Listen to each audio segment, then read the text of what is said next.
Hello friends, कैसे हैं आप सब। मैं सरिता मिश्रा आपके अपने ओम शिव शक्ति क्लासेस पे स्वागत करती हूँ और आशा करती हूँ कि मेरे भावी शिक्षक भाई बहन सभी खुश होंगे, प्रसन्न होंगे, अपने अपने घरों में सुरक्षित होंगे। तो आप सबसे पहले मुझे ये बताइए कि आप अपनी तैयारी कैसे कर रहे हैं। अगर आपने रिवीजन नहीं किया, पहले तो आपने पढ़ रखा हो क्योंकि एग्ज़ाम की जो डेट थी पहले आ चुकी थी, लेकिन कोरोना की वजह से डेट आगे पोस्टपोन हो गई है। तो आपकी तैयारी कैसी चल रही है? क्या आप रिवीजन कर रहे हो? अगर नहीं कर रहे हो तो अपनी रिवीजन बिल्कुल करना स्टार्ट कर दीजिए, क्योंकि जैसे ही थोड़ा नॉर्मल होगा कोरोना तो उसके बाद से हमारे एग्ज़ाम होने स्टार्ट हो जाएंगे। तो हमने ये जाना था कि आप लोग क्या किए होंगे, लॉकडाउन के कारण अपना रिवीजन नहीं कर रहे होंगे। तो हमने आज हिंदी पे क्या किया, क्योंकि हमने वैसे तो क्लासेस ले ली थी, संधि की भी ले ली थी, समाज की भी ली, उपसर्ग प्रत्यय हमने सबकी क्लास ले ली है। बट हमने सोचा कि हमारे फ्रेंड्स रिवीजन, क्योंकि हमारे कुछ नए फ्रेंड्स हमसे जुड़े हैं तो उन्होंने शायद रिवीजन नहीं किया है, इसलिए मैंने यहाँ पे रिवीजन के तौर पर संधि समाज से क्वेश्चन लेकर आई हूँ और आपके पेडागॉजी के भी इसमें क्वेश्चन इंक्लूड हैं। तो आइए चलते हैं रिवीजन के लिए। हम यहाँ पर लेकर आए हैं एमसीक्यू। तो कॉन्सेप्ट प्लस एमसीक्यू दोनों पढ़ते हैं। वीडियो के अंत तक आप बने रहें और अपना समय निकाल करके सबसे पहले अपने सभी फ्रेंड्स, भाई बहन सबको शेयर कीजिए और सभी को ले आइए, क्लासेस एंजॉय करवाइए। देखिए यहाँ दिखाइए कैसे कॉन्सेप्ट और एमसीक्यू दोनों मिल रहा है। वैसे तो आपको यूट्यूब पर बहुत सारी क्लासेस मिलती होगी, बस मेरी यहाँ पर क्लासेस नहीं चल रही है, जानती हूँ मैं। बट आपको जो कॉन्सेप्ट लेना है, और एक चीज़ आप ध्यान रखिएगा, कभी भी आप बहुत बड़ा देख करके कि नहीं ये बहुत बड़ा चैनल है, ये बहुत बड़ा मतलब कुछ भी आप रीज़न देख लो वहाँ पर कि नहीं हमको यहीं पर पढ़ना है। आपको चीज़ पहले आप किसी भी चीज़ को जल्दी आपको डिसीजन बिल्कुल लेना ही नहीं, कोई भी चीज़ हो, है ना। जब आप बात आपके फ्यूचर की हो, आपको थोड़ा सा डिसीजन लेने में समय लेना चाहिए। कि मतलब जैसे आपको कोई क्या हुआ, आप कोई भी चैनल देखिए, है ना, 5 मिनट आपने देखा, तुरंत उसे क्या किया, उसे नेक्स्ट डे भी उसको अपना समय उस पर खपाने लगे, है ना। तो ये गलत बात है। आप चीज़ों को जैसे आपने देखा, पिछली क्लासेस जिसकी देखी हैं, मेरी देखी हो, जिसकी भी देखी हो, उसको रिवीजन के तौर पर वही क्लासेस आप स्टार्टेड रखिए, क्योंकि अंत तक आपको, क्योंकि भाषाएं समझने में भी थोड़ा टाइम लगता है। तो ये नहीं कि आज मेरी क्लास देखें कल नेक्स्ट किसी की देखें, ये आप बिल्कुल मत करिएगा कि आप बस 2 मिनट की वीडियो देखे स्किप कर दिए, नेक्स्ट दूसरे का वीडियो देखने लगे। ये आप बिल्कुल गलत बात है। आप कंसंट्रेशन बनाइए चीज़ों पर। अगर आप ये वीडियो देख रहे हैं या किसी का भी वीडियो देख रहे हैं तो अंत तक बने रहिएगा, तभी आपको चीज़ें समझ में आएंगी। आशा करती हूँ कि आपको बोर नहीं लग रहा होगा, चीज़ें समझ में आ रही, क्योंकि हमारे फ्यूचर से होता है, हम सबके साथ होता है, इसलिए मैं बात बता रही हूँ आपको कि आपको बिल्कुल ऐसा नहीं करना है ना। आपको अपने चीज़ों पर कंसंट्रेशन बनाए रखना है। अगर आप कोई भी चीज़ देख रहे हो ध्यान से देखो, क्योंकि सब आपके यहाँ पर क्वेश्चन मैं लेकर आ रही हूँ, डेली लेकर जो क्वेश्चन आ रही हूँ वो एग्जाम के सिलेक्टेड क्वेश्चन रहते हैं, बनाए हुए क्वेश्चन, एग्जाम के जो आए हुए क्वेश्चन रहते हैं उन्हीं को मैं लेकर यहाँ पर आती हूँ, डिस्कस करती हूँ। यहाँ पर ये चीज़ें जो पहले दे जा चुकी हैं और अब में क्या फ़र्क है, तो आप ऑब्जर्व करिए कि आपकी तैयारी कैसी बेहतर चल रही है। तो चलिए अपनी तैयारी को बेहतर करने के लिए देखते हैं यहाँ पर क्या क्या क्वेश्चन आज के हमारे हैं। आज हम हिंदी के कुछ कॉन्सेप्ट पढ़ने वाले हैं, संधि समास, और प्लस हम पेडागॉजी पढ़ने वाले हैं। तो सबसे पहले अगर आप चैनल पर नए हैं, अगर यूट्यूब पे आप चैनल पे नए हैं हमारी इस ओम शिव शक्ति क्लासेस पे, तो आप क्या कीजिए, चैनल को सब्सक्राइब कीजिए और बेल आइकन दबाना बिल्कुल मत भूलिएगा। क्योंकि क्या होता है, सिर्फ आप सब्सक्राइब तो कर लेते हो, बेल आइकन नहीं क्लिक करते हो, तो उससे क्या होता है, आपको क्लासेस का नोटिफिकेशन नहीं मिल पाता। मेरे बहुत सारे फ्रेंड्स क्या करते हैं, मुझे कमेंट करते हैं कि मैम मुझे क्लासेस का नोटिफिकेशन आता ही नहीं है, मुझे क्लास आपने शेयर क्यों नहीं की। अरे बाबा, मैं डेली थोड़ी ना शेयर कर सकती हूँ, करती हूँ, कोशिश करती हूँ, बट नहीं हो पाता।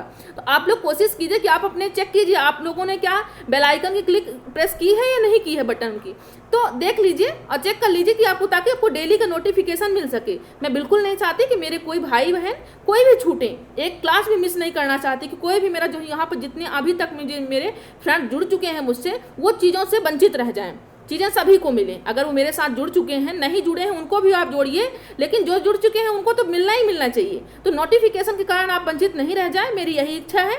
तो आप चेक कर लीजिए एक बार कि क्या आपने बेल आइकन प्रेस किया है या नहीं, ताकि आपको डेली नोटिफिकेशन क्लासेस का मिल पाए। तो चलें, आज ये यहाँ पर टेलीग्राम की लिंक दी हुई है यूट्यूब पर, तो आप टेलीग्राम की लिंक पर क्लिक करेंगे तो आपको डेली वहाँ पर वीडियो अपलोड किए जाते हैं, जो यहाँ से वीडियो बनता है। इसके बाद आपको यहीं का PDF भी प्रोवाइड करा जाते हैं, तो टेलीग्राम आप ज्वाइन कर लीजिए अगर नहीं किए हैं तो। ये व्हाट्सएप की भी लिंक दी हुई है, यहाँ पर भी आप ऐड हो सकते हैं। चलिए, तो ये मेरी तरफ से छोटा संदेश है आप सबके लिए कि अगर आप अब तक आपने तैयारी स्टार्ट नहीं की है, तैयारी स्टार्ट कीजिए, क्योंकि मैं तो आपके साथ तैयारी बनाने में, आपकी बेहतर बनाने में प्रतिबद्ध हूँ। तो आप भी अपनी तैयारी बनाने में बेहतर प्रतिबद्ध हो जाइए मेरे साथ। अगर आपने रिवीजन नहीं किया है तो चलिए मैं आपके साथ रिवीजन करती हूँ, और मैं चाहती हूँ कि पूरे पार्ट को एक एक करके, पूरे हिंदी हो, ईवीएस हो या मैथ्स हो, सब कुछ का हम रिवीजन करेंगे यहाँ पर। ठीक, आपको क्लासेस कैसी लग रही हैं आप हमें ये भी कमेंट बॉक्स में बताइए, और आपको कौन सा पार्ट आपका कमजोर है, नहीं पढ़ पाए हैं आप उसे रिवीजन के तौर पर, तो हमें बताइए, मैं वही पार्ट यहाँ पर करवाऊंगी। चलें, तो यहाँ पर प्रतिबद्ध होने के लिए आप भी प्रतिबद्ध रहिए। आज का हमारा टारगेट है, आज का हमारा टारगेट क्या है, 200 अपने फ्रेंड्स को नए जोड़ने हैं। आप अपने सभी फ्रेंडों को, जितने भी आपके फ्रेंड हैं, भाई बहन जो भी हैं, सभी को आप शेयर कीजिए मेरे बिना बोले। ठीक, चलें, ज़्यादा समय ना लेते हुए, बोर मत होइएगा, क्योंकि ज़रूरी है इसलिए बता रही हूँ आपको, क्योंकि प्रॉब्लम छोटी छोटी बातों से ही भी प्रॉब्लम हो जाती है। तो डेली क्लासेस यहाँ पर कितने बजे रहती है, रात 9 बजे आपको डेली क्लासेस यहाँ पर मिलती है। कोई प्रॉब्लम नहीं हो जाती तो हमको डेली यहाँ पर, कल थोड़ी सी प्रॉब्लम हो गई थी टेक्निकल के कारण, तो वहाँ पर हम फिर 9:15 पर ही आपको क्लासेस दिए थे, बट यहाँ पर डेली आपको कितने बजे मिलती है, डेली 9 बजे आपको मिलना ही मिलना है। ठीक, चलिए, तो आप कहीं भी रहें 9 बजे आप क्लासेस ज्वाइन जरूर कर लें। चलिए, तो आज हम पहले क्या पढ़ने वाले हैं, पहले हम संधि पढ़ेंगे। क्या पढ़ेंगे, संधि। संधि हमने क्लासेस ले ली है संधि की, बट आप अगर कॉन्सेप्ट क्लास नहीं देखें देख लीजिए, बट यहाँ पर जितना मुझसे कोशिश मैं की हूँ कि कॉन्सेप्ट भी आपको यहाँ पर दे पाऊँ। चलिए, तो आज का पहला क्वेश्चन देखते हैं हम यहाँ पर, कि हमारा पहला क्वेश्चन यहाँ पर क्या है, देखिए और आंसर कीजिए, और सबसे पहले शेयर कीजिए अपने सभी भाई बहनों में, अपने सभी फ्रेंड ग्रुप में शेयर कीजिए। सभी फ्रेंड, जितने फ्रेंड मेरे जुड़ चुके हैं सभी लोग शेयर करें। और हाँ, एक बात है, बहुत सारे फ्रेंड का कहना है कि मैम आप रिप्लाई नहीं करती हैं, या कुछ हमारा नाम, कुछ फ्रेंड कल कह रहे थे कि हमारा नाम ले लिया करिए तो हमें और भी खुशी हुआ करेगी। फ्रेंड्स, आप मेरी प्रॉब्लम समझने की कोशिश कीजिए। अभी जो क्राइटेरिया होती है कुछ लाइव क्लास का, ये लाइव क्लास नहीं है, ये प्रीमियर के द्वारा हम यूज करते हैं। यहाँ पर प्रीमियम लगा करके हम उसी टाइम को आपको क्लासेस दिया करते हैं 9 बजे का।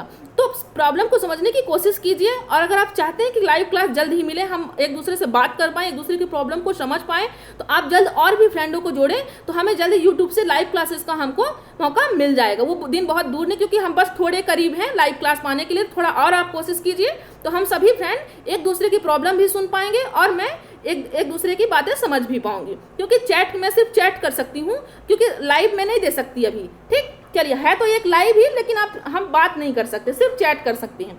चलिए, तो अपने पहले क्वेश्चन की ओर चलते हैं। अभी ब्रह्मास्त्र का सही संधि विच्छेद है, क्या चीज है, ब्रह्मास्त्र का सही संधि विच्छेद क्या है, आंसर कीजिए। अगर आप संधि पढ़ लिए हैं तो आंसर कीजिए, पहले आप सभी फ्रेंड आंसर करें। चलिए, शेयर भी कीजिए और आंसर भी कीजिए। चलिए, पहला ऑप्शन देख लेते हैं, ब्रह्म प्लस अस्त्र। क्या दिया हुआ है, ब्रह्म प्लस अस्त्र। सेकंड क्या है, ब्रह्मा प्लस अस्त्र। थर्ड क्या है, ब्रह्म प्लस अस्त्र।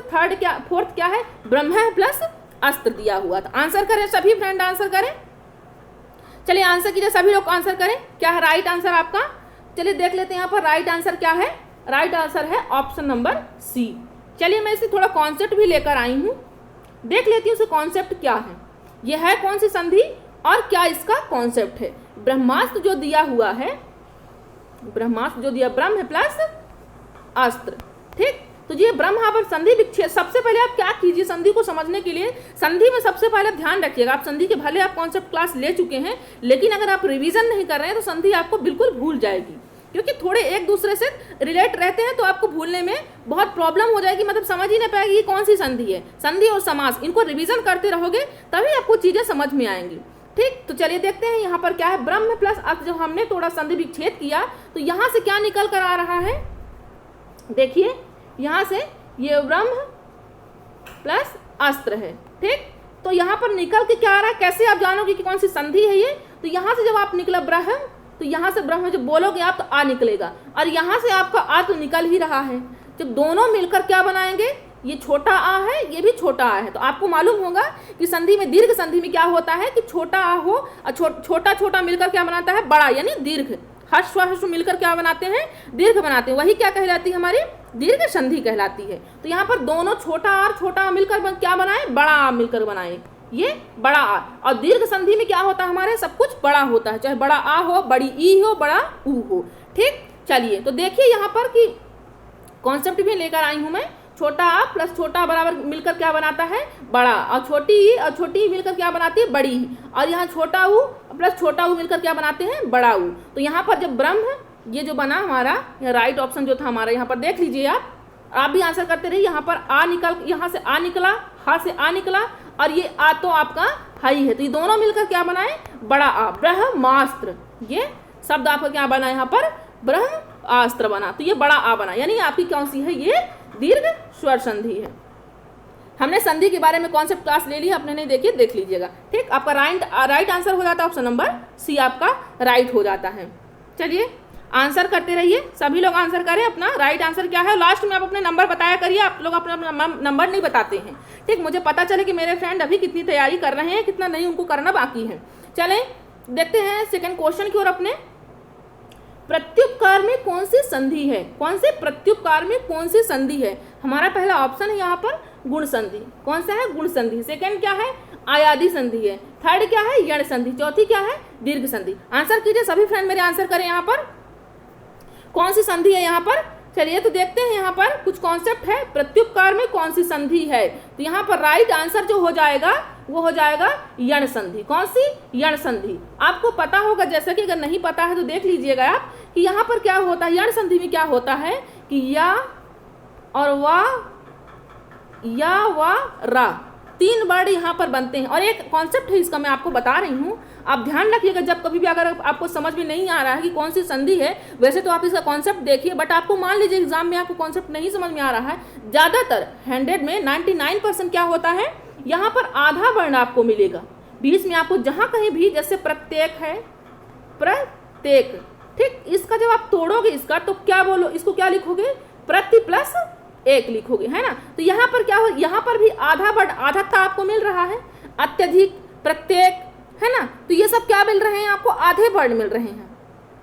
तो ये क्या है, ये आपको कौन सी संधि हो जाएगी, आपकी यण संधि हो जाएगी। कौन संधि हो जाएगी, यण। आधा वर्ण जहां कहीं भी मिलेगा आपको तो वो क्या समझ जाना, कौन सी संधि है, वहां पर यण संधि है। चलिए देखते हैं, थोड़ा कॉन्सेप्ट देख लेते हैं इसका क्या है कि ई प्लस आ, ई प्लस आ बराबर क्या बनता है, या बनता है। जैसे अत्यधिक, अत्यधिक, ठीक है, क्या है ये, ठीक, ये अत्यधिक। तो आप क्या लिखोगे, अति प्लस अधिक लिखोगे। क्या लिखोगे, अति प्लस अधिक लिखोगे। तो अति जब आप लिखे, अति, ई से यहाँ से क्या, ती से क्या निकला, ई निकला, और अधिक से क्या निकला, यहाँ पर आपको या मिला। तो ई और आ मिलकर क्या बनाते हैं, या बनाते हैं। क्या बनाते हैं, या बनाते हैं। तो अत्यधिक में आपको यहाँ पर या मिल रहा है, तो ये क्या हो जाएगा, अत्यधिक में ये वाला आपका रूल हो जाएगा, पहला वाला यहाँ पर रूल हो जाएगा। सेकेंड रूल की बात हम जब करेंगे तो हमारा जब यहाँ पर प्रत्युपकार हुआ है, इसको तोड़ लेते हैं थोड़ा सा हम, प्रति प्लस उपकार। ठीक है, आंसर करते रहिए सभी फ्रेंड, करते रहे प्रति। तो जब आप इसको तोड़ा आपने, प्रति, यहाँ पर छोटी ती है तो आपको क्या मिला, यहाँ से ई मिला, छोटी ई मिला, और यहाँ से उपकार से क्या मिला आपको, ऊ मिला। तो ई और ऊ मिलकर क्या बना है आपका देख लीजिए, ई और ऊ मिलकर क्या बना रहे हैं, आपका यू बना रहे हैं। ठीक, तो आप यहाँ पर कॉन्सेप्ट देख लीजिए, है ना। तो यहाँ पर क्या बन रहा है हमारा, यहाँ पर यू बन रहा है ना। तो ये कौन सी संधि हुई, यण संधि हुई। ऑप्शन नंबर सी हमारा यहाँ पर राइट हो जाता है। चलिए फिर नेक्स्ट क्वेश्चन की ओर चलते हैं। आप ये भी बताएं, क्या मैं समझाती हूँ तो आप समझ पाते हैं यानी मेरी भाषा समझ पाते हैं, अगर नहीं समझ पाते तो आप हमें बिल्कुल बताएं। मैं दूसरी भाषा का भी देखूंगी, कोशिश करूंगी कि और भी आप समझ पाएं चीज़ों को। अगर मैं नहीं समझा पा रही हूँ तो मैं और भी अच्छे तरीके से समझाऊँ, क्योंकि यहाँ पर तो मैं तो प्रतिबद्ध हूँ, तो आपको बेहद हर तरह से पूरी कोशिश करूँगी कि जो मैं चीज़ें यहाँ पर समझाऊँ आपको सारी चीज़ें समझ में आए। हमारा मतलब यहाँ पर टाइम पास करना नहीं है, हमको कॉन्सेप्ट करना और अब उसके बाद अपना एग्जाम क्रैक करना है। चलिए देखते हैं नयन में कौन सी संधि है, नयन में कौन सी संधि है। आप शेयर भी करते रहिएगा आप, नयन में कौन सी संधि है। देखिए नयन में कौन सी संधि है, हमारा पहला ऑप्शन है यहाँ पर आयादी संधि है, क्या यण संधि है, क्या व्यंजन संधि है, या विसर्ग संधि है। आंसर कीजिए सभी लोग, सभी फ्रेंड आंसर करें, देख लीजिए कौन सा आंसर है यहाँ पर। तो यहाँ पर नयन में है हमारी आयादी संधि, ऑप्शन नंबर फर्स्ट हमारा यहाँ पर राइट हो जाता है। क्या ऑप्शन नंबर फर्स्ट राइट हो जाता है। तो चलिए देखते हैं इसका कॉन्सेप्ट थोड़ा देख लेते हैं आयादी संधि का। आयादी संधि का आप कॉन्सेप्ट देख लीजिए कि यहाँ पर जो नयन है, नयन, जब आप इसका संधि विच्छेद करोगे देख लीजिए क्या बनेगा यहाँ पर नयन में। नयन में यहाँ पर क्या होता है, आयादी संधि में आए, एक बनता आए, एक दूसरा बनता आए, तीसरा बनता है आओ, और चौथा बनता है आव। ठीक, तो जो हमारा आय बनता है वो ए, जो हमारा आय बनता है वो किससे मिलकर बनता है? ए, एक सेकंड, ए प्लस आ से मिलकर क्या बनता है? आय बनता है। ठीक, तो यहाँ पर किसकी बात आय बनता है? तो ये क्या, नयन की बात हो रही है, नयन। तो आप लिखिए नयन, नयन। तो यहाँ पर जब आप तोड़ोगे, इसको संधि विच्छेद करोगे, तो यहाँ से क्या निकलेगा? ने निकलेगा। नयन से ये ने प्लस अन, तो ये क्या बनकर बना? ये आय मिलकर बना। तो ये हमारी कौन सी संधि हो जाएगी? आयादी संधि हो जाएगी। ऑप्शन नंबर फर्स्ट हमारा यहाँ पर राइट हो जाएगा।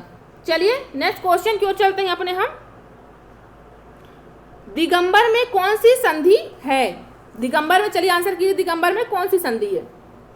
पहला ऑप्शन है यहाँ पर हमारा स्वर संधि है। क्या व्यंजन संधि है या विसर्ग संधि है या इनमें से कोई नहीं है? इनमें से कोई नहीं। ठीक, तो आंसर कीजिए सभी लोग, दिगंबर में कौन सी संधि है? तो यहाँ पर ऑप्शन नंबर बी आपका राइट होगा। कौन सी संधि होगा? ये व्यंजन संधि होगा। इसके कुछ रूल है व्यंजन संधि के, हम देख लेते हैं थोड़ा सा। ये व्यंजन संधि में क्या होता है कि अपने ही वर्ग के पहले वर्ण का तीसरे वर्ण में परिवर्तन। क्या होता है यहाँ पर व्यंजन संधि में? वर्ग के पहले वर्ण का तीसरे वर्ण में परिवर्तन। और कुछ दूसरा रूल और भी रूल होते हैं जो हम डिटेल में पढ़ेंगे तो हम समझेंगे कि पहले, जैसे यहाँ पर क्या हो रहा है, पहले वर्ण का तीसरे वर्ण में परिवर्तन, और दूसरे में क्या होता है, पहले वर्ण का पांचवें वर्ण में परिवर्तन, पांचवें का पहले में परिवर्तन। यही सब व्यंजन संधि में स्पेशल होता है। तो यहाँ पर का क्या हो जाता है? गा हो जाता है। मतलब पहला वर्ण क्या था हमारा? वर्ण, जो हमारे वर्ग होते हैं, 5 वर्ग होते हैं। कौन कौन से होते हैं? 5 वर्ण होते हैं। ठीक, कंठ, तालम, मूर्धन, दंत, ओष्ठ, ये जो होता है यहाँ पर। तो क्या बात हो रही है यहाँ पर? देख लीजिए आप, यहाँ पर बात हो रही का गा हो जाना। का, जैसे का कोई पहला वर्ग है, जैसे का, खा, गा, घा, का, खा, तो यहाँ पर खा हुआ, यहाँ पर गा हुआ। तो ये पहला वर्ण था, ये वर्ग का पहला वर्ण था, और ये कौन सा है वर्ण? अपने वर्ग का तीसरा वर्ण। तो ये क्या हुआ? पहले का तीसरे में चेंज हो गया है। तो देख लीजिए कैसे चेंज हुआ है। दिगंबर, तो जब संधि विच्छेद करोगे आप तो क्या निकलेगा? दिक प्लस अंबर, दिक प्लस अंबर निकलेगा। तो यहां से क्या मिलेगा आपको? का। क्या निकलेगा? का। तो यही क्या हो गया है? का अपने ही वर्ग के तीसरे वर्ण में परिवर्तन हो गया है। तो परिवर्तन होकर क्या हो गया? बन गया है ये गा में परिवर्तन हो गया है। उम्मीद करती हूँ आपको समझ में आ रही होगी मेरी भाषा। चलिए, तो का क्या हो जाएगा? गा हो जाएगा। तो ये दिग हो जाएगा और अंबर आपके पास वैसा का वैसा ही रहेगा। तो आपका टोटल क्या बन गया? दिगंबर, जो कि व्यंजन संधि का रूल के तहत ये बन गया है। चलिए नेक्स्ट क्वेश्चन की ओर चलते हैं अपने हम।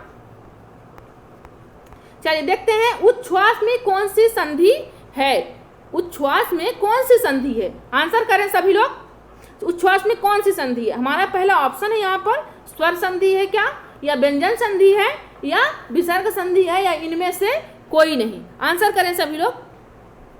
तो यहाँ का जो पहला, यहाँ पर राइट ऑप्शन जो हो जाएगा हमारा, ऑप्शन नंबर बी, व्यंजन संधि हो जाएगा। कैसे हो जाएगा? थोड़ा हम रूल से देख लेते हैं कैसे हो जाएगा। उच्छ्वास, आप संधि विच्छेद भी करते रहे, मैं आपको बता भी रही हूँ। ठीक, तो उच्छ्वास में देख लेते हैं। पहले आप उच्छ्वास जैसे लिखा, तो आप संधि विच्छेद करोगे तो क्या तोड़ोगे? उत प्लस श्वास। क्या लिखेंगे? उत प्लस श्वास। तो जो आपको ये ता मिला है, ये ता, तो यहाँ पर क्या करा? ता के बाद यदि सा आए, जैसे ये ता के बाद ये सा आ रहा है, तो क्या हो जाता है? ता का क्या हो जाएगा? चा हो जाएगा। मतलब इस ता का आपको क्या हो जाएगा? चा हो जाएगा। और जब इस सा का जो आपको ये मिला है, ये वाला सा, इस सा का क्या हो जाएगा? छा हो जाएगा। लेकिन बात यहाँ पर जैसे कि ता, ये आधा ता है ना, तो आधा ता के बाद ये आधा सा हो, कि जैसे आधा सा है, तो इसी आधा सा का क्या हो जाएगा? ता का चा में बदल जाएगा, और सा का किस में? छा में बदल जाएगा। किस में बदल जाएगा? इस ता का चा में बदलेगा, और सा का किस में बदलेगा? सा का छा में बदल जाएगा। ठीक, तो यहाँ पर देख लेते हैं कैसे बदला हुआ रूप है हमारा। उच्छ्वास, उच्छ्वास, उत प्लस श्वास। ठीक, चलिए तो यहाँ पर देखते हैं ता का क्या हो गया है? चा में परिवर्तन, ता का आधा चा हो गया है, जो कि ये आधा चा है। अब बात छा कैसे आज ये देख लेते हैं। तो जो ये आपका सा है, आधा सा जो है वो किस में बदल जाता है? वो छा में बदल जाता है। तो यही यहाँ पर प्रोसेस हुई है, जो किस में होता है? ऑप्शन नंबर बी, व्यंजन संधि में ये होता है, रूल के तहत होता है। चलिए अपने नेक्स्ट क्वेश्चन की ओर चलते हैं हम। देखिए नेक्स्ट क्वेश्चन क्या है, मृगनयनी में कौन सा समास है? क्या है? मृगनयनी में कौन सा समास है? चलिए देखिए कौन सा समास है यहाँ पर। पहला ऑप्शन है अव्ययी भाव समास है, कि तत्पुरुष समास है, कि कर्मधारय समास है, या बहुब्रीहि समास है। सभी फ्रेंड आंसर करें और सभी फ्रेंड मन लगाकर अपने तहत से दिल से अपने शेयर करें, मेरे बिना कहे वो अपने दिल से शेयर करें ताकि और लोग भी यहाँ पर जुड़ पाएं। देख लीजिए क्या होगा यहाँ पर राइट आंसर। आंसर राइट सभी लोग करें तो यहाँ पर राइट ऑप्शन हो जाएगा ऑप्शन नंबर सी, कर्मधारय समास यहाँ पर हो जाएगा। चलिए थोड़ा कर्मधारय समास का हम कॉन्सेप्ट देख लेते हैं। कर्मधारय समास में क्या होता है कि समस्त पद का उत्तर पद, दो पद होते हैं, हर एक कोई भी वर्ड होता है तो उसमें क्या होते हैं, दो पद होते हैं, एक पूर्व पद होता है, एक उत्तर पद होता है। क्या होता है? एक पूर्व पद होता है, एक उत्तर पद होता है। तो इस पद में क्या कह रहा है, उत्तर पद प्रधान हो तथा पूर्व पद व उत्तर पद में विशेषण विशेष हो। विशेषण और एक विशेषण हो, पूर्व पद विशेषण हो और उत्तर पद क्या हो, विशेष हो। तो वहां पर क्या हो जाएगा, कर्मधारय समास। जैसे किसी की तुलना हो रही, कोई एक विशेषण है और दूसरा क्या है, जिसकी तुलना की जा रही, जिसकी तुलना की जा रही वो क्या है, विशेषण, जिससे की जा रही वो क्या है, विशेष है। तो देख लीजिए यहाँ पर कि मृगनयनी, मृग क्या है, मृग क्या है बताइए। तो मृग देख लीजिए, मृगनयनी, मृग के समान नयन, किसके समान, मृग के समान नयन। कैसे नयन है, मृग के समान। तो ये मतलब किसी से तुलना की जा रही है, तो कोई एक यहाँ पर क्या हो गया, विशेषण, और एक क्या हो गया, विशेष हो गया। तो यहाँ पर मृगनयनी, मृग के समान नयन है। तो यहाँ पर किसकी बात हो रही है, कर्मधारय समास की बात हो रही, जो कि ऑप्शन नंबर सी में आपका है। तो चलिए राइट ऑप्शन हो जाता है ऑप्शन नंबर सी। अपने नेक्स्ट क्वेश्चन की ओर चलते हैं। देवासुर में कौन सा समास है? कौन से, किसमें, देवासुर में। शब्द क्या है, देवासुर है। देखिए कौन सा समास है, क्या बहुब्रीहि समास है, कि द्वंद्व समास है, कर्मधारय समास है, या तत्पुरुष समास है। तो आंसर करें सभी लोग, क्या होगा यहाँ पर राइट ऑप्शन, देवासुर में। देवासुर, इसको सबसे पहले क्या कीजिए, आपको संधि मिले या समास मिले, अगर आपको जल्दी आपको क्या करना है, आंसर करना है, तो सबसे पहले आप कीजिए, क्या कीजिए, शब्दों को तोड़िए, शब्दों को तोड़ना सीखिए, वहीं से आपको अर्थ मिल जाएगा। चाहे संधि करोगे तो, अगर तोड़ लिए तो आपको रूल नहीं भी मालूम है तो आप क्या करोगे, संधि को आसानी से सॉल्व कर पाओगे। ऐसे ही आपके बिल्कुल समास में होता है। तो क्या कीजिए, पहले सबसे पहले देवासुर, इसको संधि विच्छेद कीजिए पहले, तो किसमें टूटेगा, देवासुर, किसमें, देव प्लस असुर, किसमें, देव प्लस असुर। तो देव क्या हो गए, एक देवता हो गए, क्या हो गए हैं, देवता। असुर क्या हो गए, राक्षस हो गए, है ना। तो ये क्या है, एक दूसरे के क्या है, ये द्वंद्व समास का हो जाएगा। किसका हो जाएगा, ये द्वंद्व समास का हो जाएगा। तो चलिए थोड़ा द्वंद्व समास के बारे में जान लेते हैं कि जिस समस्त पद के दोनों पद प्रधान हो, जैसे देव भी अपने आप में महान है और असुर भी अपने आप में महान ही है ना, क्या कुछ नहीं कर दिए थे असुर लोग, है ना। तो यहाँ पर क्या है, दोनों पद प्रधान हो तथा विग्रह करने पर क्या क्या मिले, और मिले। जैसे क्या क्या है, नदी और नाले। तो ये कौन सा समास हो जाएगा, ये द्वंद्व समास हो जाएगा। नदी और नाले, ये हो जाएगा द्वंद्व समास का। और मिले या अथवा, माता या पिता, या भी आपको मिले, है ना। तो ये सब क्या हो जाएंगे, किसके उदाहरण ये सब द्वंद्व समास के एग्जाम्पल है। मतलब ये शब्द अगर आ रहे, कोई भी दो वर्ड है और उसके बीच में आपको क्या मिल रहा है, और मिल रहा है, अथवा मिल रहा है, या मिल रहा है, या एवं मिल रहा है, तो वहां पर क्या हो जाएगा, द्वंद्व समास हो जाएगा। तो चलिए देख लेते हैं यहाँ पर क्या मिल रहा था, देव और असुर, देव और असुर। तो क्या हो गया आपका right option, option number B, द्वंद्व समास। लॉक कर देते हैं आंसर को अपने। चलिए नेक्स्ट क्वेश्चन को चलते हैं। चौराहा में कौन सा समास है? ये सभी आए हुए क्वेश्चन हैं, हर एक एग्जाम में जो टेट में आते हैं। मैंने यहाँ से रीट से लिया है, यूपी टेट से क्वेश्चन लिया है, सी टेट से लिया है, एमपी टेट से भी लिया है। तो सभी यहाँ पर इंपॉर्टेंट क्वेश्चन है। और ऐसा व्याकरण का पार्ट भी आपका बहुत जरूरी है, आप भी उसे ट्राई, मतलब बीच बीच में आप रिवीजन करते रहें, नहीं आपका व्याकरण पार्ट बहुत जल्दी भूल जाता है। और रही बात पेडागॉजी की, तो पेडागॉजी में आप शब्दों को पकड़िए, तो आप सारे आंसर आसानी से कर सकते हैं। आप बस डेली क्लासेस देखते रहिएगा, आपको उम्मीद दिलाती हूँ कि बिल्कुल आपका आंसर, जितने भी आपके नंबर हैं 30 में 30 आपको मिलेंगे। फिर अगर आपने थोड़ी सी लापरवाही कर दी 28 भी हो सकते हैं, है ना। तो वो आपके ऊपर है, अगर आपने तैयारी कितनी बेहतर कर रखी है, कितनी क्लासेस को आप देख रहे हो, है ना। चीज़ों को मजाक बनाकर नहीं चलना है, यहाँ पर सीरियस पढ़ाई करना है और थोड़ा बहुत एंजॉय भी करना है। तो चलिए देखते हैं चौराहा में कौन सा समास है, पर सबसे जरूरी क्या है आपका, पढ़ाई करना भी जरूरी है। चौराहा में कौन सा समास है, पहला देखिए बहुब्रीहि समास है कि तत्पुरुष समास है कि द्विगु समास है कि अव्ययी भाव समास है।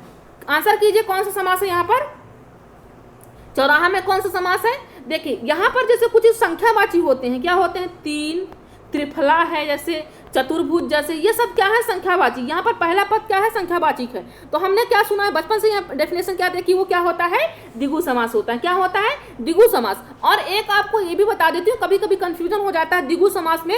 जैसे चतुर्भुज क्या होता है, चतुर्भुज ब्रह्मा जी बताते हैं तो उसमें क्या हो जाता है, उसमें भी आपको बहुब्रीहि कभी कभी बता दिया जाता है। और जैसे चौराहा ये भी तो आपका संख्यावाची, चतुर्भुज भी तो संख्यावाची, चतुर्भुज 4 को बता रहा है ना, तो वो भी तो संख्यावाची ही हो रहा है। लेकिन आपको क्या देखना, चौराहा, एक राह ये आया, 4 राहों का समूह, चौराहा कैसा, 4 राहों का समूह, एक राह ये हुआ, दूसरा ये, तीसरा ये, चौथा ये, मतलब आपको यहाँ पर आकर मिल रहा है ये एक चौराहा है, इसी को आप बोलते हो चौराहा। ठीक, तो ये क्या होता है, मतलब कि अगर आप बाहर से समूह आकर के इकट्ठा बीच में मिलता है, ये क्या होता है, बीच में मिलता है। लेकिन बहुब्रीहि में क्या होता है कि बहुब्रीहि में चीजें एक ही होती हैं, चीजें एक ही होती हैं। जैसे कोई एक चीज है और उसी का बाहर जाएगा रूप, वो बाहर, लेकिन यहाँ पर जो द्विगु में होता है वो बाहर वाली चीज अंदर में आती है, यहाँ अंदर वाली चीज बाहर में जाती है। तो यही थोड़ा सा आप देख लीजिएगा तो आपको चीजें और भी आसान हो जाएगी आंसर करने में। तो यहाँ पर द्विगु हो जाएगा आपका राइट ऑप्शन, चौराहा द्विगु समास राइट हो जाएगा। थोड़ा कॉन्सेप्ट देख लेते हैं कि जिस समस्त पद का पूर्व पद कैसा हो, संख्यावाचक हो, विशेषण हो, तो वहां पर क्या हो जाएगा, द्विगु समास। इसमें क्या होता है, समूह या समाहारों का ज्ञान होता है। जैसे क्या होगा, 5 बटों का समूह, 5 बटों, पंचबटी, 5 बटों का समूह, है ना। तो यहाँ पर कुछ कॉन्सेप्ट हैं जो आपको बिल्कुल ध्यान में रखने हैं, तो आप आराम से आंसर कर पाएंगे। आप वीडियो के अंत तक बने रहेंगे तो वैसे भी आपका सारा कॉन्सेप्ट आज क्लियर हो जाने वाला है। चलिए नेक्स्ट क्वेश्चन की ओर चलते हैं। चलिए तो आ ही गया क्वेश्चन, फिर वही बात हो गई बहुब्रीहि समास वाली बात। तो यहाँ पर दसमुख में कौन सा समास है, आंसर करें सभी फ्रेंड्स मेरे। वैसे भी आप सब बहुत राइट आंसर कर रहे हैं, मुझे बहुत खुशी होती है कि मेरे सारे फ्रेंड की तैयारी बहुत अच्छी चल रही है। मैं आंसर डेली देखती हूँ कि मेरे फ्रेंड्स कैसे आंसर कर रहे हैं, कितने अच्छे जा रहे हैं आंसर। तो मैं डेली देखती हूँ कि मेरे सारे फ्रेंडों की तैयारी अभी चल रही है और अच्छी चल रही है। उम्मीद करती हूँ कि आगे भी आपकी चलती रहेगी और चलने भी दूँ, क्योंकि मैं डेली क्लासेस ले रही हूँ तो आपको क्लासेस तो लेना ही पड़ेगा, है ना। तो देखिए दसमुख में कौन सा समास है। पहला ऑप्शन हमारे यहाँ पर कह रहा है कर्मधारय समास है कि बहुब्रीहि समास है कि तत्पुरुष समास है या द्विगु समास है।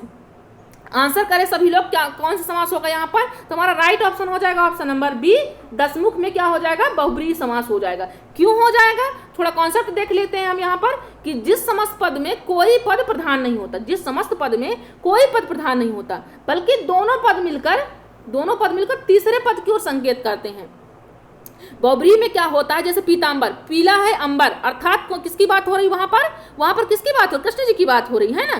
चतुर्भुज, ब्रह्मा जी की बात हो रही। तो यहाँ पर मतलब किसी तीसरे का शब्द आपको दिए जाएंगे, लेकिन वो शब्द कैसे रहेंगे, वो किसी तीसरे के शब्द रहेंगे, किसी तीसरे की ओर इंडिकेट करेगा, वो संकेत करेगा। तो वहां पर क्या हो जाएगा, वो बहुब्रीहि समास हो जाएगा। चलिए अपने एग्जाम्पल को देखते हैं क्या है। दसमुख में कौन सा समास है, तो बात हो रही था बहुब्रीहि समास की।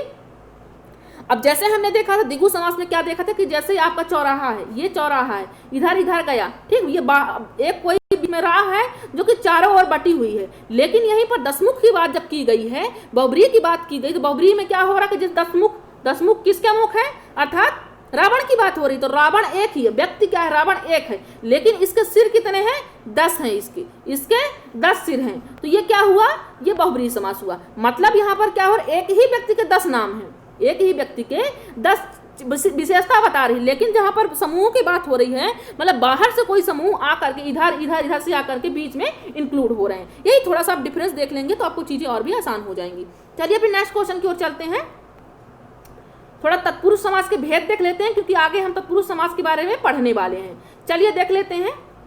कारक चिन्ह वैसे आपने पढ़ा होगा, लेकिन रिवीजन कर लीजिए, क्योंकि तत्पुरुष समास में वैसे तो सारे समास इजी होते हैं, लेकिन जब क्वेश्चन बनते हैं जो टेट के एग्जाम में, वो कहाँ से बनते हैं, वो हर बार तत्पुरुष समास से बनते हैं। क्यों, क्योंकि इसका थोड़ा जो भेद होते हैं वो लंबे होते हैं, इसलिए बच्चों को डिफिकल्ट करने के लिए, परेशान करने के लिए थोड़ा सा यहाँ से क्वेश्चन दे दिए जाते हैं हर बार। तो हम अपने आप इस बार एग्जाम को बिल्कुल कठिन नहीं करने वाले हैं, ईजी तरीके से क्वेश्चन करने वाले हैं, क्योंकि हम यहाँ पर कॉन्सेप्ट डेली पढ़ ही रहे हैं। चलिए देख लेते हैं यहाँ पर जो भेद है। यहाँ पर पहला कौन सा है, ये कारक चिन्ह है आपके, ठीक। तो यहाँ पर क्या है, पहला कर्ता कारक है जो हम यूज नहीं करते तत्पुरुष में, कर्ता कारक यूज हम तत्पुरुष में नहीं करते। हम कहाँ से यूज करते हैं अपने इसमें तत्पुरुष समास में? कर्म कारक से। तो यहाँ पर हो जाएगा, यहाँ पर कर्म तत्पुरुष हो जाएगा, करण तत्पुरुष हो जाएगा, संप्रदान तत्पुरुष का यूज करते हैं, अपादान का यूज करते हैं, संबंध का और अधिकरण का। एक का हम यूज नहीं करते, संबोधन का नहीं करते, और पहला किसका? कर्ता का नहीं करते। थोड़ा ट्रिक देख लीजिए इसकी, आसान से जो आपको याद रहेगी, क्योंकि अगर आप वहाँ पर क्वेश्चन मिल गया, शब्दों को आपने तोड़ा, बस तोड़ने के बाद क्या सेंस निकल रहा है आप कैसे कर पाओगे? अगर आपके पास या तो ट्रिक होगी या तो थोड़ी बहुत आपके पास कॉन्सेप्ट होगा। थोड़ा सा देख लीजिए आप कि कर्ता ने कर्म को,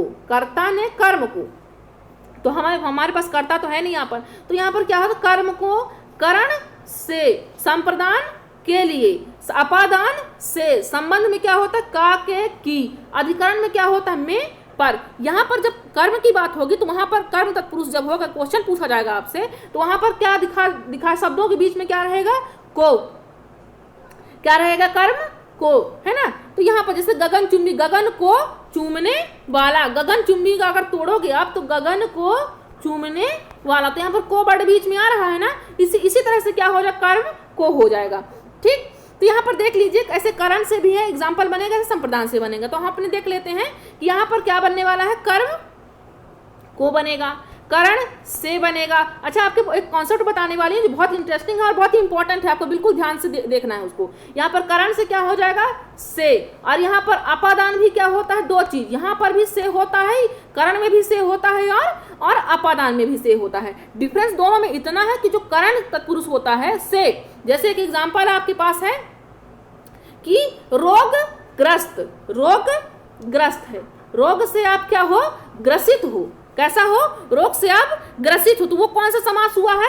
ये करण तत्पुरुष क्या करता है कि चीजों को जोड़ने का काम करता है। जैसे ग्रस्त में क्या हुआ? वो क्या कर रखा है? रोग किसी व्यक्ति को ग्रस्त करके रखा है, मतलब उसी के अंदर इंक्लूड है वो रोग जो है, व्यक्ति के अंदर को ग्रसित कर रखा है। रोग ने जो व्यक्ति को ग्रसित कर रखा, तो क्या हुआ? रोगग्रस्त हुआ, है ना। तो ये कहाँ जोड़ने का काम कौन करता है? ये ग्रसित होने का काम कौन करता है? करण करता है। बात यहाँ पर जब अपादान की होगी तो अपादान क्या करे? क्योंकि से तो इसमें भी होता, अपादान से हमने देखा कि यहाँ भी से होता है और करण से भी होता है, लेकिन दोनों में डिफरेंस यही है कि ये ग्रसित करने काम करता है और ये अपादान मुक्त होने का काम करता है। ये क्या करता है? जैसे ऋण मुक्त, जैसे क्या हो जाएगा?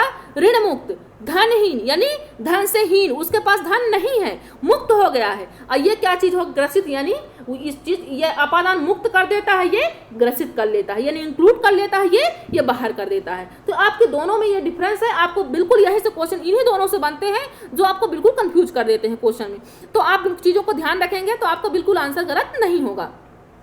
संप्रदान तो होता है के लिए, गगन चुम्बी जैसे हमने देखा है ना, गगन को चूमने वाला। आप संबंध का के की, किसी चीज का संबंध जब व्यक्त करते हैं तो वहां पर का के की आता है, अधिकरण में पर। तो चलिए तो क्वेश्चन की ओर देख लेते हैं हम। क्या क्वेश्चन है? शोकग्रस्त। चलिए आंसर कीजिए, अब तो और भी इजी हो गया आप लोग के लिए। शोकग्रस्त यानी क्या है? यहाँ पर देखिए आंसर, पहला ऑप्शन क्या है? कर्म तत्पुरुष है कि करण तत्पुरुष है कि संप्रदान तत्पुरुष है या अपादान? चलिए आंसर कीजिए, सभी फ्रेंड को आंसर करना, क्योंकि यहाँ पर कॉन्सेप्ट बता चुकी हूँ मैं आपको। उम्मीद करती हूँ सभी का एकदम सही होगा। तो चलिए देखिए आंसर कीजिए। तो यहाँ पर आंसर हो जाएगा ऑप्शन नंबर बी, करण तत्पुरुष। रोगग्रस्त, शोकग्रस्त यानी शोक से ग्रसित कर रखा है, किसी व्यक्ति को शोक क्या कर रखा है? ग्रसित कर रखा है। अभी शोक मुक्त होता तो क्या हो जाता? वो अपादान हो जाता, क्योंकि वो मुक्त कर दिया है उसको। चलिए उम्मीद करती हूँ आपको समझ में आया होगा। चलिए नेक्स्ट क्वेश्चन को चलते हैं हम। ऋण मुक्त देख लें, ऋण मुक्त में कौन सा तत्पुरुष समास है? क्या संप्रदान तत्पुरुष है, करण तत्पुरुष है या अपादान है? ये संबंध है। तो आप तो देख ही चुके हैं, कई सारे एग्जाम्पल भी हमने ले रखा। तो यहाँ पर कौन सा आंसर हो जाएगा? आप ऑप्शन नंबर सी, अपादान, क्योंकि मुक्त की बात की गई है और जब कारण में क्या होता है? ग्रसित की बात होता है और इसमें मुक्त की बात होता है। अपादान क्या हो जाएगा? हमारा राइट ऑप्शन हो जाएगा ऑप्शन नंबर सी। चलिए नेक्स्ट क्वेश्चन की ओर चलते हैं। शेयर करना आपको बिल्कुल नहीं भूलना है और सभी को आंसर करना है, आप सभी को यहाँ पर आंसर करना है। चलिए यहाँ पर नेक्स्ट क्वेश्चन क्या है हमारा? यहाँ पर हाथों हाथ में कौन सा समास है? हाथों हाथ में कौन सा समास है? तो पहला यहाँ पर देख लीजिए कौन सा है। पहला है द्वंद्व समास है, क्या अव्ययी भाव समास है, कर्मधारय समास है या बहुब्रीहि समास है? क्योंकि आपने कभी कभी क्या देखा, जैसे माता पिता, भाई बहन, है ना, तो नदी नाले, तो ये सब क्या है? हाथों हाथ, ये सब हमने एग्जाम्पल देख रखे हैं। तो ये कैसा हम क्या करते हैं, कहाँ पर करते हैं, यहाँ सब हम द्वंद्व समास में करते हैं। लेकिन आपको ध्यान रखना है, आपको ये कॉन्सेप्ट पकड़ना है कि जब भी बात क्या एक ही वर्ड की जब बार बार आवृत्ति हो रही होगी तो वहां पर क्या हो जाएगा, वो अव्ययी भाव समास हो जाएगा। क्योंकि अव्ययी भाव में अब तक आपने क्या देखा है कि पहला पद क्या होता है, अव्यय होता है। इसका जैसे यथाशक्ति, शक्ति के अनुसार, यथा वर्ड आजन्म, जन्म जन्म तक, है ना, आपने अभी तक ये देखा। लेकिन आप ये वर्ड भी देख लीजिए, क्योंकि जब एक ही शब्द की बार बार आवृत्ति होगी, समास भर दिया होगा, पूछ आपने समास रखा होगा, तो वहां पर क्या हो जाएगा, अव्ययी भाव, अव्ययी भाव समास। क्योंकि हाथों हाथ, एक ही बात, हाथ ही हाथ की बात की गई है ना। यहाँ पर जैसे एक दो वर्ड होते उनका अलग अलग, जैसे नदी नाले, नदी नाले दिखते तो एक ही लेकिन अर्थ दोनों के अलग अलग हैं, तो वो क्या हो जाएंगे, वो द्वंद्व हो जाएंगे और हाथों हाथ क्या हो जाएगा, अव्ययी भाव समास हो जाएगा। आपका ऑप्शन नंबर बी आपका राइट हो जाता है। चलिए अपने नेक्स्ट क्वेश्चन की ओर चलते हैं हम। यौगिक शब्द कौन सा है? शब्द आपने देखा होगा उत्पत्ति के आधार पर, व्युत्पत्ति के आधार पर। कहिएगा तो मैं वीडियो डिटेल में बना दूंगी इसका, तो आपको और भी चीज़ें आसान हो जाएंगी समझने में। ठीक है, आप लोग कमेंट नहीं करते कि हमें क्या पढ़ना है, तो मेरी जो इच्छा होती है वही मैं लेकर के आती हूँ। लेकिन आप लोग कमेंट करेंगे कि हमें मैम ये पढ़ना है, तो मैं बिल्कुल वही कॉन्सेप्ट लेकर यहाँ पर आऊँगी। ठीक, चलिए तो यहाँ पर देखिए यौगिक शब्द कौन सा है। सब तीन प्रकार के भी होते हैं। कौन सा होता है, रूढ़ होता है पहला, दूसरा कौन सा होता है, यौगिक होता है, तीसरा योग रूढ़ होता है। तो यहाँ पर बात किसकी हो रही है, यौगिक की हो रही है। ठीक, तो देखिए यहाँ पर यौगिक शब्द कौन सा है। पहला ऑप्शन है यहाँ पर पंकज है, दूसरा है पाठशाला, तीसरा दिन और चौथा है जलज। आंसर करें, सभी लोग आंसर करें कि यहाँ पर कौन सा शब्द है, यौगिक कौन सा शब्द है। तो यहाँ पर देख लेते हैं कि हमारा राइट ऑप्शन क्या हो जाएगा, ऑप्शन नंबर बी, पाठशाला। यौगिक का मतलब होता है, थोड़ा कॉन्सेप्ट देख लेते हैं यहाँ पर हम। यौगिक का अर्थ होता है, आपने मिश्रण यौगिक के बारे में तो पढ़ाई होगा, है ना, दो या दो से समांगी मिश्रण से। तो यहाँ पर क्या हो रहा है कि यौगिक का अर्थ होता है कि मेल से बना हुआ, है ना, मतलब दो चीजों से बना हुआ, दो शब्दों से बना हुआ, तो दो पदार्थों द्रव्यों से बना। यहाँ पर बात किसकी, दो शब्दों से। तो जो दो शब्द या दो से अधिक शब्दों से मिलकर बनता है उसे क्या कहते हैं, उसे हम यौगिक कहते हैं, है ना। तो यहाँ पर देख लीजिए कि दो या दो से अधिक शब्दों से कौन से शब्द है जो बना हुआ है। यहाँ पर पंकज देख लीजिए, यहाँ पर क्या दो शब्द से बना है पंकज, क्या दिन बना है, कि जलज बना है, कि पाठशाला बना। मेरे हिसाब से तो ऑप्शन नंबर बी आपका राइट होगा, पाठशाला। ठीक, यहाँ पर पाठ अलग हो जाएगा, शाला अलग, यानी दो शब्द यहाँ पर मिल करके बना रहे हैं। क्योंकि आपको संधि भी तोड़ना भी है शब्द को ना। आप ऐसे नहीं कि कोई भी शब्द आप पाए डायरेक्ट उसको तोड़ो, देखो क्या उसका सेंस मिल रहा है। जब आप तोड़ते हो, उपसर्ग और प्रत्यय भी जब आप करते हो, आप उपसर्ग को तोड़ने से पहले देखिए कि बाकी का बना हुआ शब्द क्या हुआ, सार्थक अर्थ दे रहा है। जैसे एग्जाम्पल के लिए क्या हो जाता है, एक सावधानी शब्द है, ये बहुत फेमस क्वेश्चन है, हर बार टेट एग्जाम में आता है, जैसे सावधानी हुआ। ठीक, तो जब आप इसका प्रत्यय पूछेगा कि इसमें आप प्रत्यय निकालिए, तो आप क्या प्रत्यय निकालेंगे, इसका आप क्या सावध प्लस आनी निकाल देंगे, क्या सावधानी का सावध प्लस धानी निकाल देंगे, नहीं। आप क्या लिखेंगे उसमें, प्रत्यय निकालने की जब बात करें, क्योंकि प्रत्यय तो हमारे शब्द के अंत में रहते, तो हम क्या लिखेंगे, सावधानी को क्या करेंगे, सावधानी, जैसे ये वर्ड है धानी, है ना, तो इसी को हम क्या लिखेंगे, सावधान लिखेंगे। धान, ई को हम क्या निकालेंगे, प्रत्यय के रूप में यूज कर लेंगे ई को, और यहाँ पर सावधान हमारा सार्थक मिल जाए, क्योंकि सावधान अपने आप में एक सार्थक शब्द है। तो यहाँ पर क्या हो जाएगा, ऑप्शन नंबर बी आपका राइट हो जाता है। चलिए अपने हम नेक्स्ट क्वेश्चन की ओर चलते हैं। पीताम्बर शब्द क्या है, पीताम्बर शब्द है क्या, क्या रूढ़ है या यौगिक है या योग रूढ़ है, या इनमें से कोई नहीं। सभी फ्रेंड आंसर करें। चलिए तो देखते हैं कि पीताम्बर शब्द क्या है, क्या ये रूढ़ है या यौगिक है या योग रूढ़ है। आंसर करें सभी लोग। हमारा राइट ऑप्शन हो जाएगा यहाँ पर ऑप्शन नंबर सी, योग रूढ़। क्यों हो जाता है, जब बात रूढ़ की होगी, जब भी आपको वर्ड रूढ़ की बात हो रही होगी, तो वहां पर रूढ़ में क्या होगा, रूढ़ को जब आप सब, जैसे कि दिन, क्या हो जाएगा, दिन। अगर आप दिन को तोड़ोगे, क्योंकि दिन अपने आप में क्या है, रूढ़ है। दिन को अगर आपने तोड़ दिया, संधि विच्छेद कर दिया, दी प्लस ना, तो ना तो आपको ना का अर्थ कोई मिलेगा, ना ही आपको दी का अर्थ मिलेगा। तो जब शब्दों को तोड़ने पर कोई सार्थक अर्थ ना निकले, तो वहां पर क्या होता है, रूढ़ होता है। और जब शब्दों को दो शब्द मिले हुए हों और उसको जोड़ो, जैसे अभी आपने क्या देखा, पाठशाला, तो पाठ प्लस शाला हमने देखा, है ना, विद्यालय, विद्या प्लस आलय, तो ये सब क्या हुए हैं, हमारे सामाजिक, है ना, समाज प्लस ईक, तो ये क्या होंगे, ये सब हमारे यौगिक होंगे। अब यहाँ पर योग रूढ़ देख लेते हैं, क्योंकि आंसर तो हमारा योग रूढ़ है। योग रूढ़ में क्या होता है, योग रूढ़ में ये जैसे आपका बहुब्री समास में आप देखते हैं ना कि आपका तीसरा अर्थ देता है, दो शब्द एक रहते हैं, लेकिन जैसे पीताम्बर, पीला है अंबर, अर्थात कृष्ण जी की जब बात होती है उसी तरीके से पीताम्बर यहाँ कृष्ण जी की ही बात हो रही है, पर यहाँ पर योग रूढ़ शब्दों में आएगा ये, तो ये योग रूढ़ होगा जो कि कोई विशेष अर्थ देता है या कोई तीसरा अर्थ देता है। चलिए थोड़ा सा कॉन्सेप्ट देख लेते हैं हम। इसका कॉन्सेप्ट नहीं है, कोई बात नहीं, यही इसका अर्थ है कि मतलब कोई तीसरा विशेष अर्थ देगा या फिर ये कोई तीसरा अर्थ देगा। तो हमारा आंसर क्या हो जाएगा, ऑप्शन नंबर सी राइट हो जाता है। चलिए नेक्स्ट क्वेश्चन की ओर चलते हैं अपने हम। कौन सा शब्द जातिवाचक संज्ञा है? संज्ञा आपने पढ़ा होगा, नहीं पढ़ा तो हम क्लासेस ले लेंगे संज्ञा समास की, संज्ञा सर्वनाम की। अभी हम क्लासेस नहीं पढ़े हैं संज्ञा सर्वनाम में, तो हम पढ़ लेंगे, ठीक। तो यहाँ पर देख रहे संज्ञा कितने प्रकार की होती है, और इनमें से जो पूछ रखा कि संज्ञा नहीं है, और कौन सी संज्ञा नहीं है, जातिवाचक संज्ञा नहीं। इनमें से जो शब्द दिए हैं, कौन सी ऐसा शब्द है जिनमें जातिवाचक संज्ञा नहीं की बात की गई है। तो देख लीजिए संज्ञा कितने प्रकार की होती है, संज्ञा 5 प्रकार की होती है। व्यक्तिवाचक होती है, जातिवाचक होती है, समूहवाचक होती है ना, और भाववाचक होती है, पदार्थवाचक होती है। तो ये संज्ञा 5 प्रकार की हमारी मुख्यतः होती है। तो यहाँ पर जातिवाचक की बात जब हो रही है, किसकी बात हो रही है, जातिवाचक में क्या होता है, जातिवाचक में थोड़ा कॉन्सेप्ट देख लीजिए क्या होता है कि जो संज्ञा किसी जाति का बोध कराए, किसका बोध कराए, किसी जाति का बोध कराए, तो वहां पर क्या हो जाएगा, वो जातिवाचक संज्ञा। से नदी है ना, नदी है, पर्वत है, लड़की है, तो यहीं पर क्या हो जाएगा, जैसे लड़की, लड़का, ये क्या है, लड़की क्या है, एक जाति है। जैसे लिंग की बात आप करते हो ना कि लड़का, लड़की, गुड बॉय, गुड गर्ल, तो ये सब क्या है, ये जातिवाचक में आएंगे, है ना।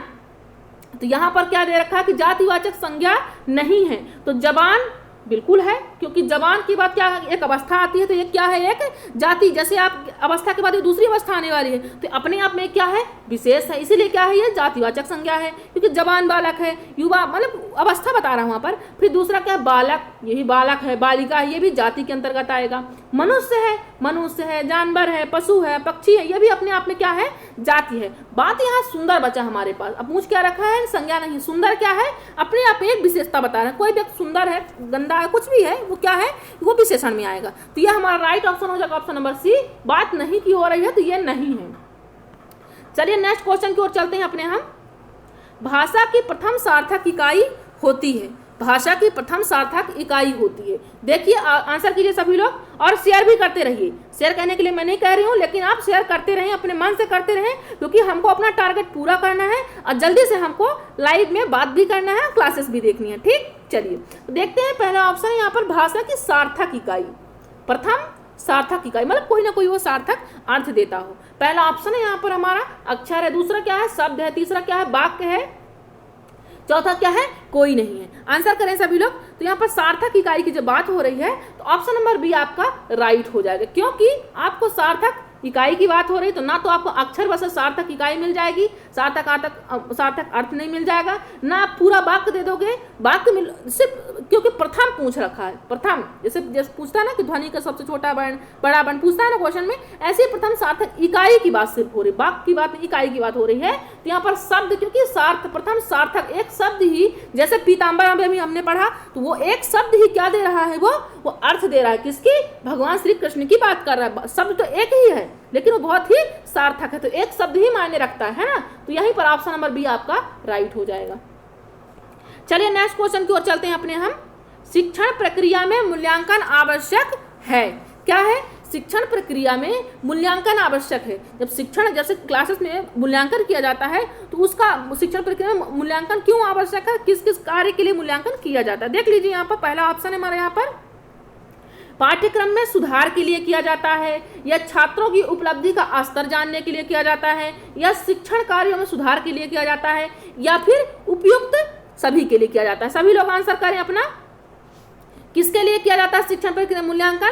तो पहला ऑप्शन जो है हमारा, पाठ्यक्रम में सुधार के लिए, सही बात है। अगर जैसे कि हमारी क्लासेस में हम क्या पढ़ रहे हैं, संधि पढ़ रहे हैं, ठीक, तो संधि पढ़ने के बाद अगर हमने आपका टेस्ट रखा है, तो वो क्या किया है, अपने पाठ्यक्रम में सुधार के लिए कि देखिए हमारे फ्रेंड कितनी तैयारी अभी करके रखे हैं, कितनी इनकी नहीं हो पा रही, तो हम क्यों रख रहे हैं टेस्ट का सुझाव, क्यों रख रहे हैं, क्योंकि हमको नेक्स्ट स्टेप क्या उठाना है, सुधार करना है। अगर नहीं आ रहा है तो वो कॉन्सेप्ट भी हम यहाँ पर पढ़ेंगे, मतलब कहीं ना कहीं सुधार के लिए वो कार्य कर रहे हैं। मूल्यांकन की बात हो रही है फ्रेंड, आप देखिएगा मूल्यांकन आवश्यक क्यों है, तो यहाँ सुधार के लिए भी आवश्यक है। सेकेंड ऑप्शन है छात्रों की उपलब्धि का स्तर जानने के लिए, ये भी सही है, क्योंकि स्तर भी हम जानें कि फ्रेंड्स कहाँ तक पहुंचे, कितने, अगर 100% तो 100% में कितने परसेंट आपकी तैयारी हो चुकी है और कितने परसेंट बाकी है, तो ये भी हम आपकी उपलब्धि का थोड़ा बहुत नॉलेज जानने के लिए भी करते हैं, टेस्ट जो करते हैं। थर्ड है शिक्षण कार्यों में सुधार के लिए, वाकई जैसे कि अगर आप हम टेस्ट ले रहे हैं, अगर आपका अच्छे नंबर नहीं आ रहे हैं तो हम क्या करेंगे, और भी अच्छी अच्छी टेक्निक का हम यहाँ पर यूज करेंगे ताकि आपको चीज़ें और भी अच्छी यहाँ पर लग सके, आप उन चीज़ों को समझ पाओ। मतलब अपने शिक्षण, आप जरूरी नहीं कि अगर आप टेस्ट में कम नंबर पा रहे हो तो सिर्फ आपकी गलती नहीं है, कुछ हमारी भी हो सकती है कि हम शायद उस चीज़ को अच्छे से ना समझा पाए हों, इसीलिए मेरे फ्रेंड्स ना समझ पाए हों। तो शिक्षण कार्यों में से क्या मायने रखता है कि शायद अभी मेरे शिक्षण में भी थोड़ा बहुत अभी सुधार करने की जरूरत है, तो यहाँ पर क्या हो जाएगा मूल्यांकन का ऑप्शन नंबर डी आपका राइट हो जाएगा। जो उद्देश्य होता है मूल्यांकन का यही सब होता है, इसीलिए हम यहाँ पर करते हैं। चलिए नेक्स्ट क्वेश्चन की ओर चलते हैं। उपचारात्मक शिक्षण की प्रक्रिया कब तक चलती रहनी चाहिए। हमने निदानात्मक और उपचारात्मक पढ़ रखा है। निदानात्मक कमियों को ढूंढा जाता है, उपचारात्मक उसी चीज का उपचार किया जाता है। तो जो उपचारात्मक शिक्षण की प्रक्रिया होती है वो कब तक चलती रहनी चाहिए क्लासेस में। उपचारात्मक की मतलब मैं आपकी कमियों की या नेक्स्ट कोई भी आप वीडियो देखते हैं उस कमियों को अगर देखना है तो कब तक ये कमियों को देखते रहना है, कब तक चलती रहनी चाहिए। मतलब क्लासेस में अगर आप टीचिंग करा रहे हो, मतलब बच्चों को पढ़ा रहे हो, तो उसमें अगर बच्चा नहीं सीख पा रहा है तो आप कब तक उस बच्चे का टेस्ट लेते रहोगे, है ना, कब तक लेते रहोगे। तो जब तक छात्रों का पिछड़ापन दूर ना हो, पहला ऑप्शन है। दूसरा, जब तक छात्र रुचि ना ले, मतलब कि अगर जब तक क्लासेस में रुचि ना तब तक आप टेस्ट लेते रहोगे, मतलब समस्याओं को ढूंढते रहोगे। या जब तक छात्रों का पिछड़ापन, मतलब जब तक उसकी जो प्रॉब्लम है, एक्चुअल प्रॉब्लम है, जब तक उसकी दूर ना हो जाए तब तक करोगे, कि जब तक वो रुचि न ले तब तक करोगे, जब तक विद्यालय में समय मिले, मतलब अगर आपको 24 घंटे मिल रहे तब 24 घंटे लोगे, या फिर जब तक अध्यापक चाहे, मतलब अगर आप दिन रात चाहते दिन रात आप टेस्ट लो, क्या करोगे आप। देखिए आपके हिसाब से क्या आंसर होना चाहिए, आंसर करें सभी लोग। यहाँ पर आंसर हो जाएगा ऑप्शन नंबर ए आपका राइट हो जाएगा, कि जब तक आपका पिछड़ापन या किसी का भी छात्रों का पिछड़ापन दूर ना हो।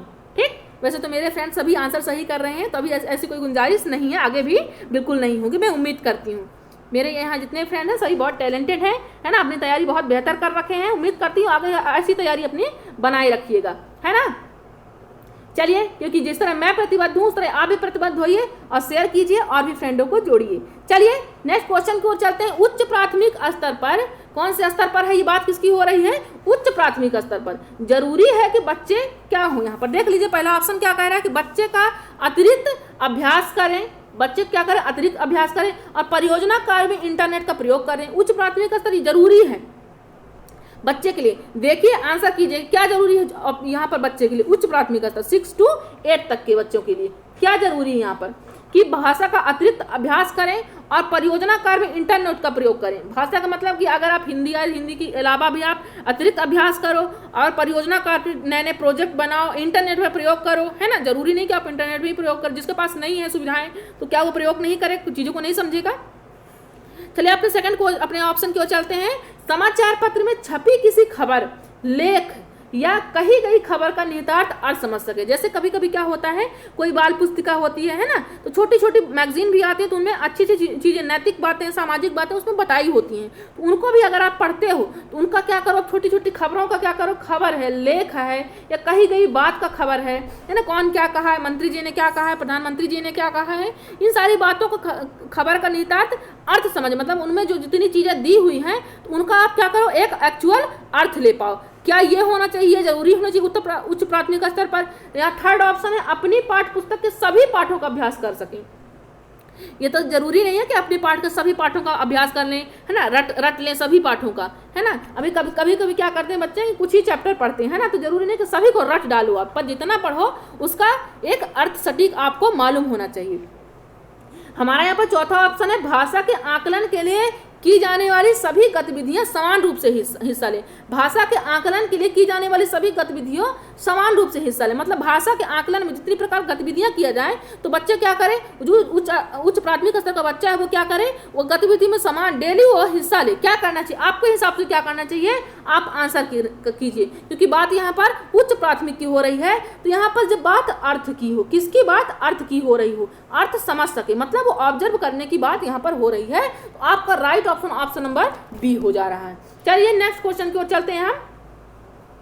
नेक्स्ट क्वेश्चन क्या है हमारा यहाँ पर, बहुभाषी कक्षा से तात्पर्य है। कौन सी कक्षा से, बहुभाषी। बहुभाषी मतलब बहुत सी भाषाएं का वहाँ पर इंक्लूडेड हो, उस क्लास में जो भाषा कक्षा है वहाँ पर कई सारी भाषाओं का वहाँ पर इंक्लूडेड है। पहला ऑप्शन है हमारा, जिस कक्षा में प्रत्येक बच्चे की घर की बोली को सम्मान दिया जाता है। क्या बहुभाषी कक्षा वो कहलाती है जहाँ पर बहुत सारी, जैसे कि हमारे पास क्लासेस में कुछ क्या होंगे, गुजराती होंगे, कुछ बंगाली होंगे, कुछ अवधी होंगे, मतलब कई भाषाओं का यहाँ पर हमारे क्लासेस में शायद हो सकता है जुड़े हुए हों, है ना। तो ये क्या हुआ, एक तरह से एक बहुभाषी कक्षा हुई, है ना। तो जहाँ बहुत सी भाषा का अध्यापन किया जाता हो, क्या ये बहुभाषी कक्षा कहलाती है कि जहाँ पर बहुत सारी भाषाओं का, जैसे हम यहाँ पर हिंदी पढ़ते हैं, हम यहाँ पर मैथ्स पढ़ते हैं, यहाँ पर जूलॉजी जो भी पढ़े हम यहाँ पर, तो क्या ये आपकी बहुभाषी कक्षा कहलाएगी, क्योंकि वो तो कंपलसरी है, आपको यहाँ पर हिंदी पढ़ना भी कंपलसरी हमारे सब्जेक्ट में लगता है, ईवीएस भी है, मैथ्स भी है, इंग्लिश भी है, संस्कृत भी है ना। तो ये सभी क्या है, ये सब बहुभाषी में नहीं आएंगे, ये सब क्या आएंगे, क्योंकि ये तो कंपलसरी है भाषा अपने आप में, मैथ्स भी है, सब कुछ है, लेकिन ये हमारे लिए सभी के लिए कंपलसरी हो, चाहे वो बंगाली हो, चाहे गुजराती हो, चाहे अगर वो पढ़ रहा है जिस सिलेबस एनसीईआरटी पढ़ रहा है, जो हिंदी में जो भी मीडियम पढ़ रहा है वो सबको लागू होगा, वो बहुभाषी का वहाँ पर कोई ऐसा सेंस नहीं है। थर्ड ऑप्शन कह रहा है, जिस कक्षा के शिक्षक या बच्चे दो से अधिक भाषा को पढ़ या लिख सकते, जरूरी नहीं है कि कोई बच्चा हिंदी पढ़ा तो इंग्लिश भी पढ़ ले, वही बच्चा क्या कहलाएगा, बहुभाषी कहलाएगा। फोर्थ ऑप्शन, जिस कक्षा में कम से कम 2 भाषाओं में पाठ्य पुस्तक उपलब्ध हो।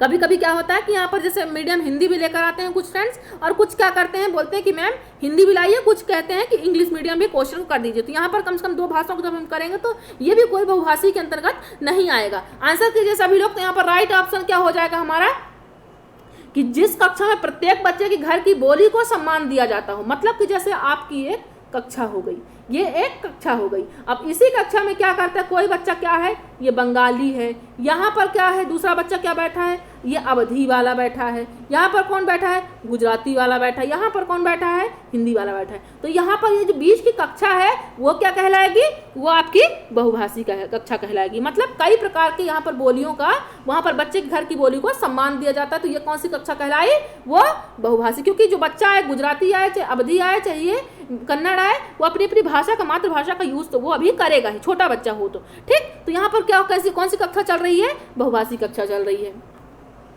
चलिए नेक्स्ट क्वेश्चन की ओर चलते हैं हम। एक भाषा शिक्षक के रूप में पाठ पढ़ने के उपरांत आप निम्न में से किस प्रकार के प्रश्नों को सर्वाधिक महत्व देंगे। आप भाषा के शिक्षक हैं, तो आप भाषा शिक्षक होने के नाते अगर आपने कोई चैप्टर पढ़ाया है ना, आपने कोई क्या चैप्टर पढ़ाया, उसके पढ़ाने के उपरांत आप बच्चों से सर्वाधिक प्रश्न कौन सा करोगे, या तो कौन से प्रश्न को सर्वाधिक महत्व दोगे। यहाँ पर अगर 4 क्वेश्चन दिया हुआ है चैप्टर पढ़ाने के बाद, आपको यहाँ पर चैप्टर के बाद 4 क्वेश्चन मिल रहा है। पहला क्वेश्चन क्या है, सत्याग्रही बंदियों को समाचार क्यों नहीं मिलते थे। आपने कोई चैप्टर पढ़ाया गांधी जी के बारे में, तो उनमें क्या क्वेश्चन मिला आपको, पहला क्वेश्चन क्या था, सत्याग्रही बंदियों को समाचार क्यों नहीं मिलते थे। दूसरा ऑप्शन है, गांधी जी के आचरण में आदमी में क्या परिवर्तन ला दिया। गांधी जी के आचरण में आदमी में क्या परिवर्तन, उनके जो आचरण थे गांधी जी के, वो आदमी में क्या परिवर्तन लाए।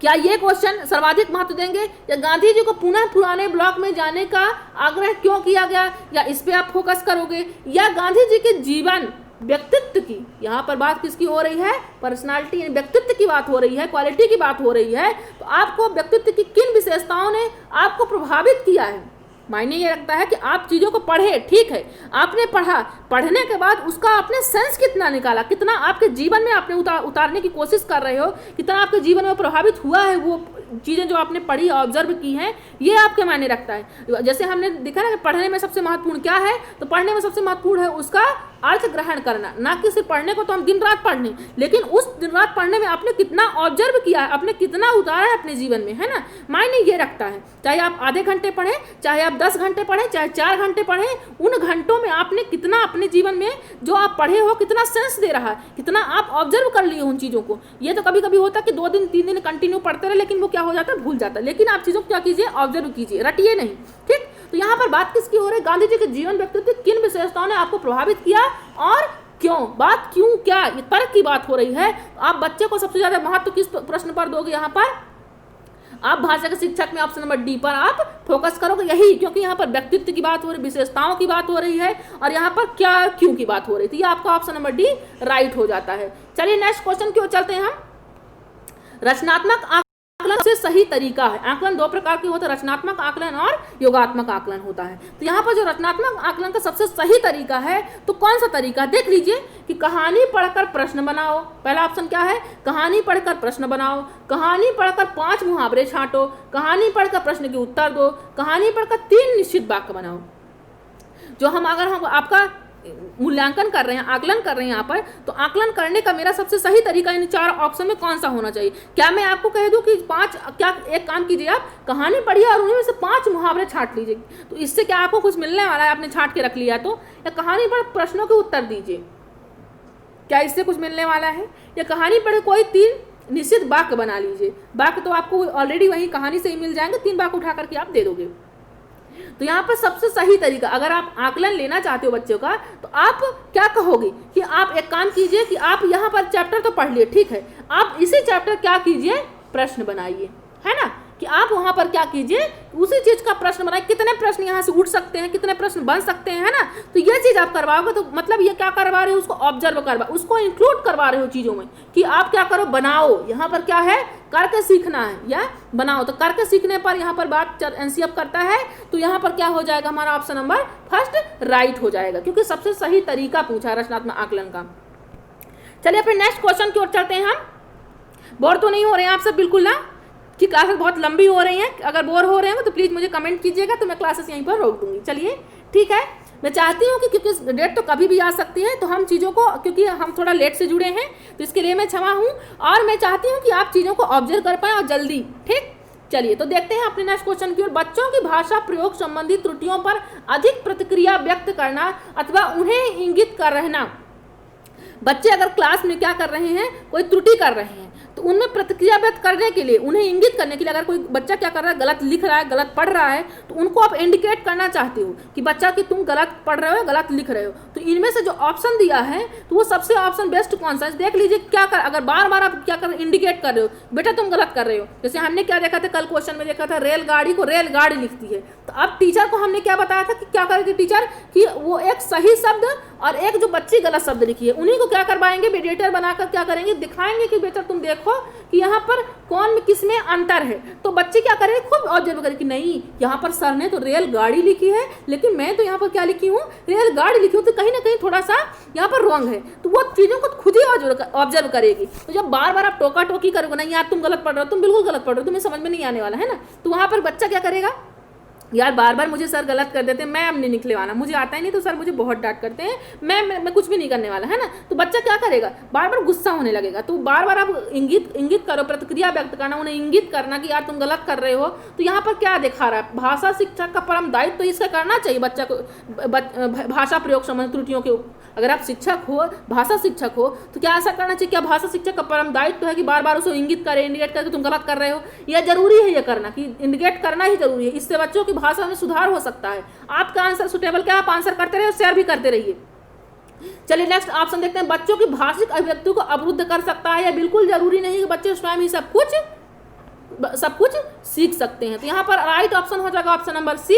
बात यहाँ के अवरुद्ध की, भाषिक अवरुद्ध कर सकता है, सही कर सकता है। बार बार अगर आप किसी को टोकोगे तो वो कुछ वहाँ पर सीखने में उसको क्या हो सकता है, व्यवधान पैदा हो सकता है। वो क्या करेगा यार, जब आप बीच में बार बार बोलोगे कि बेटा तुम गलत कर रहे हो, बेटा तुम गलत कर रहे हो, तो आप अपने सही को भी भूल जाओगे, क्योंकि मैं बार बार टोका टाकी कर रही हूँ, है ना। जैसे कि कोई भी बच्चा क्या कर रहा है, यहाँ पर बहुत सारे फ्रेंड्स आंसर करते हैं, किसी का सही था, किसी का नहीं था, जैसा भी था। तो क्या करूँ, क्या मैं अगर वहाँ पर बार नहीं, आपका ये आंसर गलत है, तो आप क्या करोगे, अब गुस्सा नहीं आएगा, है ना। हर किसी की बात होती है यहाँ पर, चाहे छोटे बच्चे की हो, बड़े बच्चे की, बड़े भी ऐसे करते हैं, छोटे भी ऐसे करते हैं ना।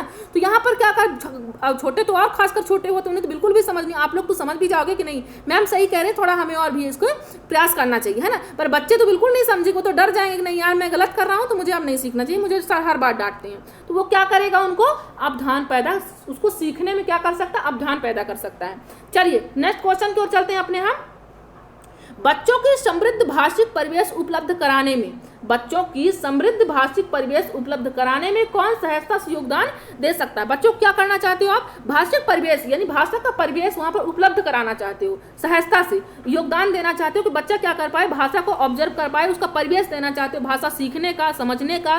तो यहाँ पर कौन सा ऑप्शन आपका राइट होना चाहिए? कौन सा ऐसा ऑप्शन है जो सीखने बच्चे को योगदान दे सकता है? कक्षा में प्रदर्शित चार्ट लगा दोगे आप भाषा का तो इससे बच्चा सीख जाएगा, या स्वयं शिक्षक का भाषा प्रयोग करेगा कि मतलब चीज़ों को अच्छी अच्छी भाषा का खुद ही सर प्रयोग करेंगे तो वो बच्चा सीख पाएगा, या अच्छा माहौल है परिवेश देने का, या पुस्तकालय में रखी पुस्तकें आप पुस्तकालय में बच्चों को भेज दोगे कि जाओ बेटा वहाँ पर क्या लाइब्रेरी है, लाइब्रेरी में बहुत सारी बुकें रखी हुई है, तो क्या वो भाषा परिवेश देने का सहजता से योगदान दे रहा है? क्या योगदान है ये?